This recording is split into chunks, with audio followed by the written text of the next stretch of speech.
First Indian எடுக்கும்போது அதான் தமிழ்லேயே ரொம்ப அதிகமான பட்ஜெட்டு. பயமாகவே இருந்தது, அது ஒரு குற்றச்சாட்டாகவே வைக்கப்பட்டது. ஆனால் இப்போ பார்க்கும்போது அந்த இந்தியன் குடும்பம் ஒரு நடுத்தர குடும்பம் தான். இது நல்ல வசதியான குடும்பம். அதற்கு எப்படின்னா வசதின்னா வெறும் பணம் மட்டும் இல்லைங்க, இதில் திரட்டக்கூடிய திறமைகள், தொழில்நுட்ப கலைஞர்கள், இவங்கெல்லாம் வந்து ஒன்று நினைப்போம், அது அடுத்த படத்தில் ஏதாவது வசதி வந்ததும் வச்சுக்கலாம் சார், நல்லா இருக்கு, அந்த படத்தில் பார்த்தோம், வெளிநாட்டு படத்தில் பார்த்தோம், பட் அவ்வளோ காஸ்ட்டும் அது பண்ண முடியாது.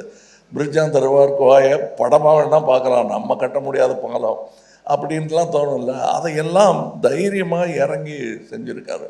அதாவது நடன்னு பார்க்கும்போது எல்லாரும் படம் நல்லா இருக்கு, ஃபர்ஸ்ட் ஹாஃப் செகண்ட் ஹாஃப்னு அப்படி பேசிட்டு போயிடுறாங்க. ஆனால் எத்தனை பேருடைய உழைப்பு இருக்கிறது.